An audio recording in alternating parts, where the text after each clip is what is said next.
This is the 2019 Mercedes-AMG GT 4-door, and it is the coolest new sedan on sale. Now, Mercedes doesn't call it a sedan. This is the 4-door version of the Mercedes-AMG GT Coupe, but Mercedes also calls this a coupe, so technically the name is the Mercedes-AMG GT 4-door. Whatever. Anyway, the facts are these. This car has 630 horsepower. It costs over $150,000, and here it is. And today, I'm going to review it.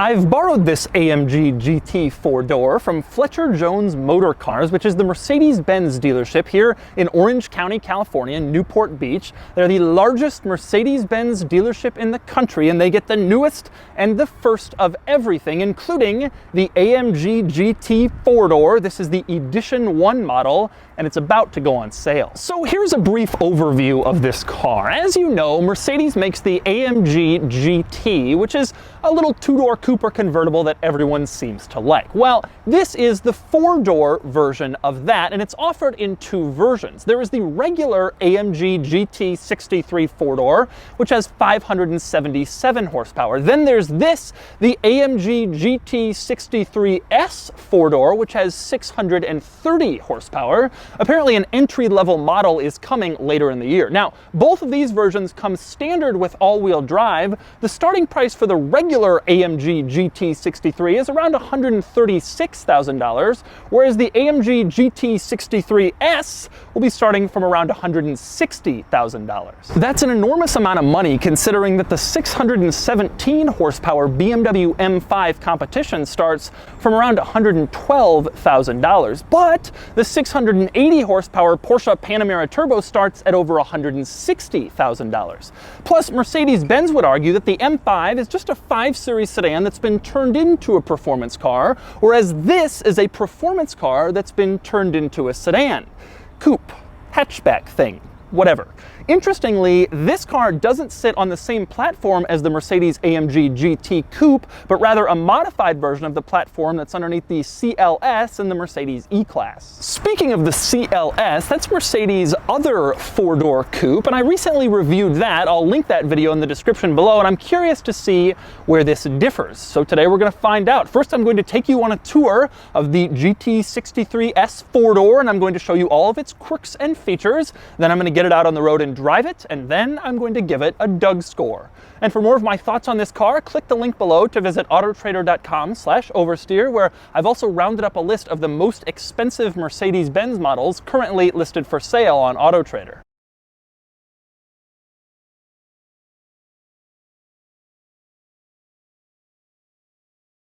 All right, I'm going to start the quirks and features of the AMG GT63S 4-door with the buttons in the interior. Now, this car has buttons just like you have in your car, but this car's buttons are better than your buttons. I'm going to start with the ones in the center control stack, and the reason why I say they're better is because they're interactive button screen things. Take a look at this. In the upper left of the center control stack, you have this little switch, and that changes around the drive mode that you're in. You can see the little screen next to the switch actually changes when you move between the drive modes, and it gets better. Go below that, and you can choose between manual or automatic mode for the transmission, and as you press this little interactive button, it actually changes what it's displaying, which is really cool. Next, you have suspension, and once again, you can press this interactive button and it shows in real time what suspension you're in, so you don't have to look at the infotainment screen or the gauge cluster. It's actually showing right there on the button screen. The last button over on the left side of the center control stack is the one that adjusts the traction control. You press that to turn on or off the traction control. Now, next up,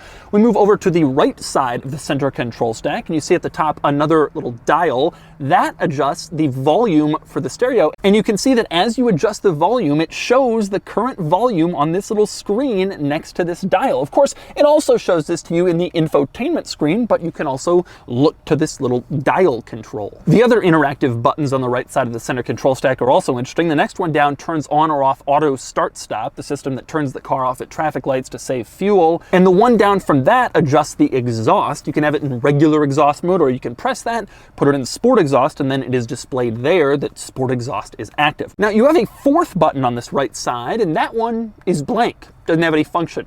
Unbelievably, Mercedes manages to create blank switches and buttons even when the buttons are these interactive screen things. It's incredible to me. You can never buy a German luxury car without blanks, but the rest of the buttons are pretty cool. And it extends to the steering wheel. Now, on the right side of the steering wheel, you can see you have this little dial, and once again, this is a screen. You turn it and it adjusts the drive mode, and it shows your current drive mode on this little screen in the middle of the dial that you turn, which is cool. And on the left, also very cool, you have another screen and two separate buttons. With these, you can adjust the current suspension setting and the traction control. You can toggle it on or off.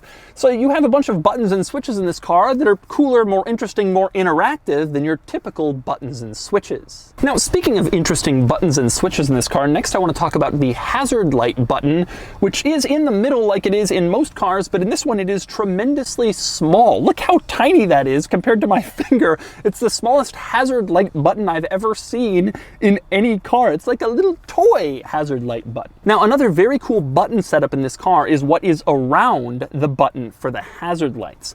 All right, so check this out. This car has this big giant screen set up here, the gauge cluster screen and the infotainment. They're just huge, and they're not touch screens. In some other Mercedes-Benz models they are, but in this vehicle, if you want to control that center screen, you have to use the steering wheel or this little control pad in the middle. Now, I'm a little disappointed there's no touch screen, but Mercedes has a great alternative. This little electronic panel around the hazard lights is like a physical home screen for the infotainment system. So you don't actually have to go to the home screen and take multiple steps every time you're looking for something. Instead, you just run your fingers over the panel and select, for example, navigation when it pops up, and you're there instantly. This panel functions like a shortcut home screen, and it's a brilliant idea that I hope everybody adopts in their cars soon. Now, next up, before I move into the infotainment system, I want to talk about a couple of other things in this interior, and I want to start with the ambient lighting. Now, ambient lighting keeps getting more and more interesting in modern cars, but this vehicle has a particularly unusual one. It has ambient light circles inside the climate control vents.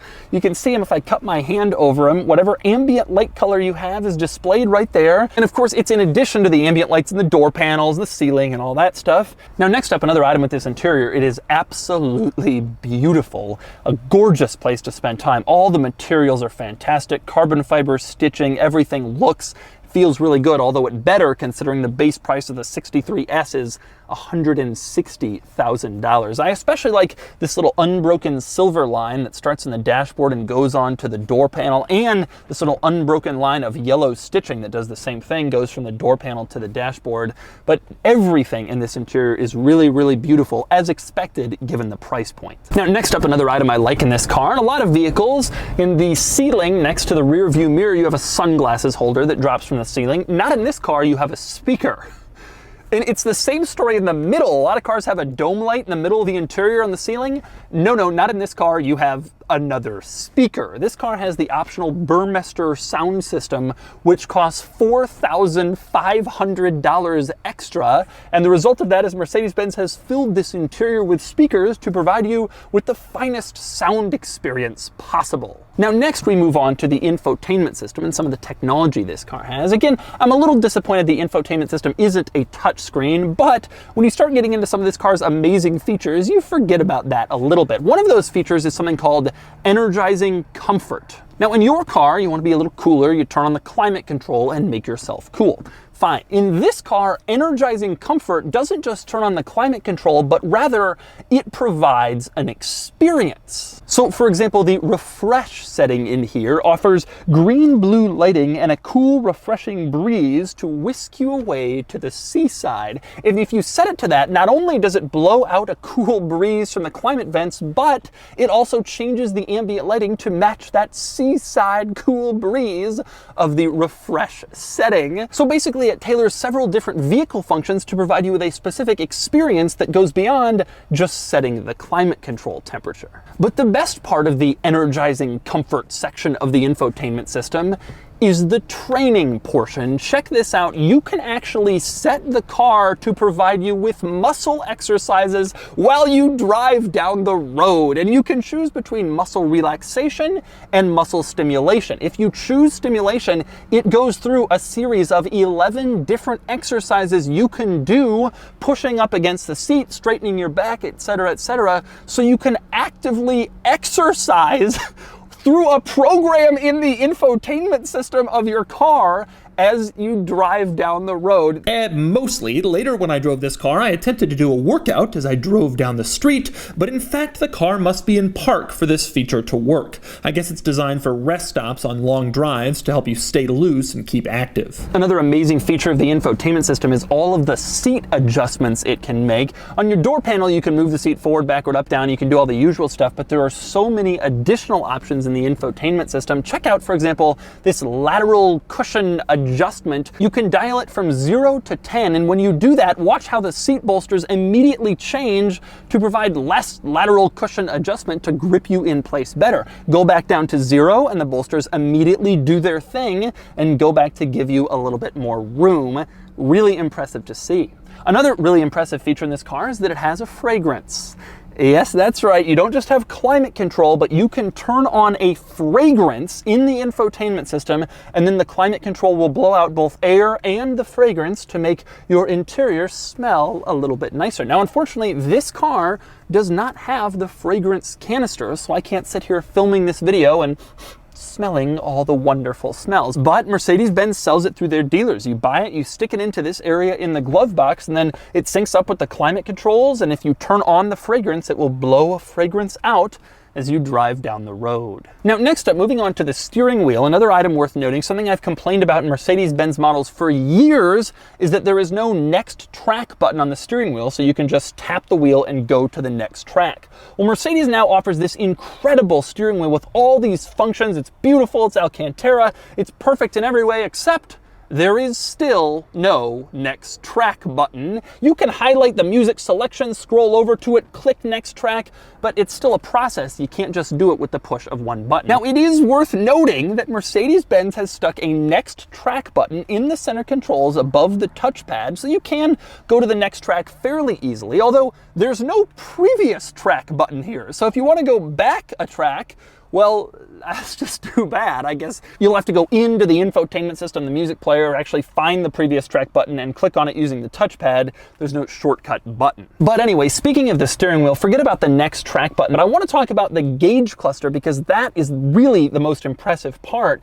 The gauge cluster in this car is incredibly configurable, more so than basically any other brand. And you have 3 different parts of the gauge cluster. One is the speedometer, which is fixed, but otherwise you can change the rest of the gauge cluster to show whatever it is that you want. Your trip odometer, your current safety settings, your media, radio, whatever's playing, your phone, your navigation. You can go through and adjust an enormous number of things in your gauge cluster, which is really, really cool. Most automakers don't give you anywhere near this level of configurability, but Mercedes-Benz does. And you control it all with simple controls on the steering wheel. There's a button and a little trackpad. You just slide your thumb over the trackpad and you can move between different items in the gauge cluster. You can scroll up or down. It's a really, really good feature, very good design, the best gauge cluster in the car industry. And next we move on to the back of the AMG GT 4-door, where you can see this is not your traditional vehicle rear seat. This is the back of a 4-door coupe, and it has these performance seats heavily bolstered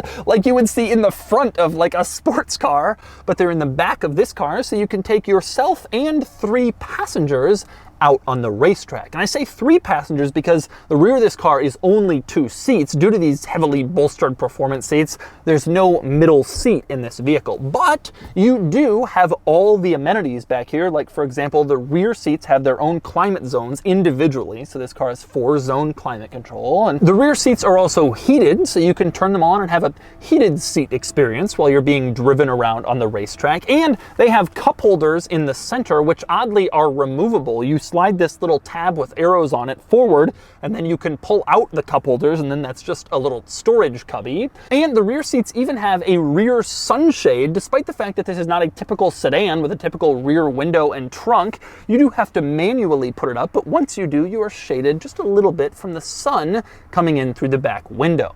Our final interesting item the rear seats have, they have wireless charging back here. Rear seat wireless charging is not a feature you see in too many cars. A lot of cars still don't have front seat wireless charging, but this has wireless charging for the back seat passengers. Pretty cool. Next, we move on to the outside of the AMG GT 4-door, and I have to say, I think this is a really, really nice looking vehicle. And I don't say that lightly because I personally have never really liked the look of the Panamera. Even the latest one I think still looks a little bit strange. And I also don't like the look of the GLE Coupe that Mercedes makes, which is basically just this but raised up. But for some reason, I think this particular car with this particular design has finally managed to do the coupe hatchback performance car thing totally right. And I think this is a beautiful car. Now, one of the most interesting exterior design elements of this car is undoubtedly the rear wing, which is quite large for a sedan type vehicle. But it's worth noting most AMG GT 4-door cars will not have this rear wing. This one has it because it is an Edition 1 model meant to commemorate the beginning of this particular car. Now, this Edition 1 package is not cheap. In fact, it costs $18,400 extra, but it doesn't just include the spoiler. It has a lot of other cosmetic changes to make your AMG GT 4-door stand out. Like, for example, the matte paint is included with the Edition 1 package, so are the little stripes along the sides and over the top of this car. It also includes a lot of stuff in the interior. A lot of the yellow stitching, the carbon fiber trim is all part of the Edition 1 package to make the car look more distinctive and special. Edition 1 also includes these giant 21-inch wheels. These are actually center lock wheels like race cars have and some sports cars. You rarely see them on a 4-door car, but you do if you get the Edition 1. One other item in the Edition 1 package, AMG fragrance. So that fragrance stuff I was showing you inside, that's not just typical fragrance. That's AMG fragrance. Now, with that $18,000 Edition 1 package and the $4,500 stereo I was telling you about earlier, you can probably predict that this car is not exactly the base model. And indeed, it also has carbon ceramic brakes to enhance stopping power and reduce brake fade. Those brakes are $8,900 extra. Add up all the options, and this car has a sticker price of around $200,000, which is absolutely enormous. But most of the AMG GT 4-door models will be a lot less than that, somewhere in the mid $100,000 range, directly competing with the Panamera. This one is only so expensive because it's an Edition 1 with basically all the fixins. Now, next up, we move around to the back of this car where there is a cool styling touch. You can see these brake lights are very thin, and check out the turn signals, just this thin little strip of lights around back, reminding you of the AMG GT Coupe and convertible models. I think that looks really, really good with the turn signals on. But anyway, around back here, now like I said, Mercedes calls this a 4-door coupe. I personally think the idea of a 4-door coupe is ridiculous, so I've been calling it a sedan, but actually, it's a hatchback, and you can see the back goes up like a hatchback, and this cargo area is open to the passenger compartment, so it is really a hatchback. Now, the trunk area is quite large in this vehicle, larger than most trunks in most sedans, but you can't put down the rear seats. There is a seating configuration in back that you can get for this car where the seats do fold down, but because this one has these grippy rear sports seats, you can't put them down in this particular model. So this is all the cargo room that you get with this AMG GT 4-door. Now, next we move under the hood where you can see this car's power plant. This is AMG's 4-liter twin-turbo V8. They've been putting in a lot of their models recently. It's an excellent engine, and in this car, it makes 630 horsepower, 627 pound-feet of torque. Truly impressive numbers. This car comes standard with a 9-speed automatic transmission. Like I mentioned, it has all-wheel drive, which helps with acceleration. And I say that because this big luxury sedan does 0 to 60 in 3 seconds. Truly an incredible number. Of course, it also sounds great while it's accelerating. Take a listen to the exhaust in sport mode.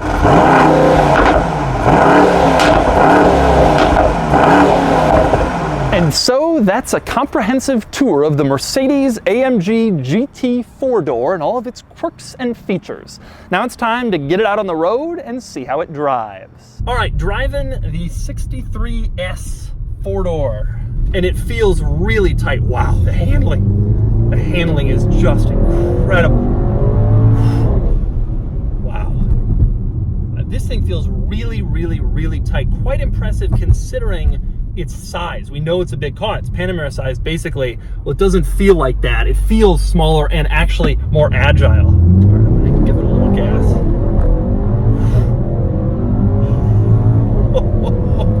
Wow.